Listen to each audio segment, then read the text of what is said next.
અત્યારે શિયાળામાં આ શાક લીલી ડુંગળીનું શાક બહુ ખવાય છે, તો આજે આપણે બનાવીશું લીલી ડુંગળીનું શાક।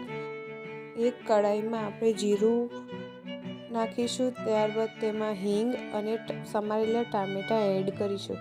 ત્યાર પછી તેમાં મરચું, ધાણા પાવડર, હળદર પાવડર અને સ્વાદ અનુસાર મીઠું એડ કરીશું। દરેક વસ્તુ આપણે મિક્સ કરી લઈશું। મિક્સ કર્યા પછી આપણે સમારેલી લીલી ડુંગળી એડ કરીશું।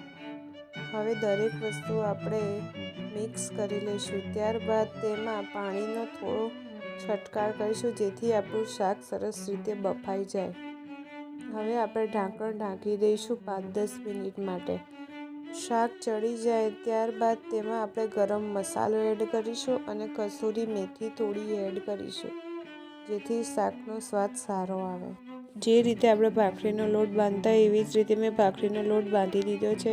ત્યારબાદ મેં ભાખરીને સરસ રીતે આજુબાજુથી વણી લીધી છે। હવે ગેસ ઉપર આપણે તવી ગરમ કરી લઈશું। તવી ગરમ કર્યા બાદ તેની પર ભાખરી મૂકીશું। ભાખરી એક સાઈડથી શેકાઈ જાય અને બે બાજુ આપણે શેકી લઈશું। ત્યારબાદ ભાખરીને આપણે માસળથી સરસ રીતે દબાવીને શેકી લઈશું આજુબાજુથી, એટલે આપણી ભાખરી સરસ રીતે શેકાઈ જાય અને ખાવાની પણ મજા આવી જાય।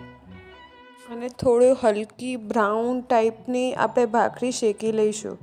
હવે તૈયાર થઈ ગયું લીલી સેવ ડુંગળીનું શાક। એકવાર મારી આ રેસીપી જરૂરથી ટ્રાય કરજો।